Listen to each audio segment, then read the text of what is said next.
My name is Abdul Fatah. I'm a student. I have a question. Why is music haram?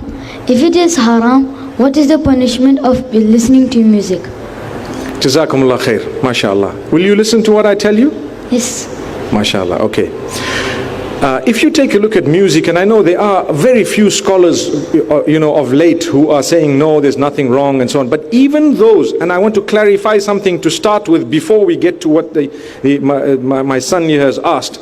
The truth is, even if we look at some of the scholars who might have said that, okay, you know what, music, there is certain, it's permissible. They are not talking about the beat of today. Today's beat is definitely excluded. There is no scholar on earth, Muslim scholar, that allows you to listen to Beyonce and Madonna and Michael Jackson and those. That is completely out, because number one, it's dirty, it's filthy, the lyrics are horrible, terrible. They encourage you to move your body and to shake your thing, as they say. May Allah forgive us, really.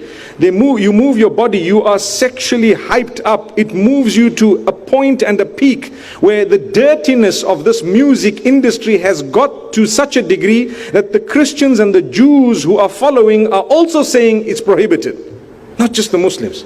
So it's a dirty industry. Ask those who are in it. It's filthy. When you hear about music, you hear about how to attract the opposite sex, and it's all about love and all about, your emotions. And so at home you're not happy. When you go to work, you see someone you're working with and you're busy thinking, ooh, the music fits exactly here, and so on. Things are happening. People are tampering with our minds, whereas we have the melody of the Quran, the melodious revelation that Allah subhanahu wa ta'ala has given us. Something great and grand. We should not substitute the Quran with that. As for the punishment that a person may get, wallahi, that's between them and Allah subhanahu wa ta'ala. It's up to Allah how He chooses to do what He does. But what I need to tell you, and what we all need to know, is Allah is most forgiving, most merciful. Indeed. If we've done anything wrong in our lives, we ask Allah's forgiveness, and then we should not feel in our hearts that He's not forgiven me, because that's also insulting Allah.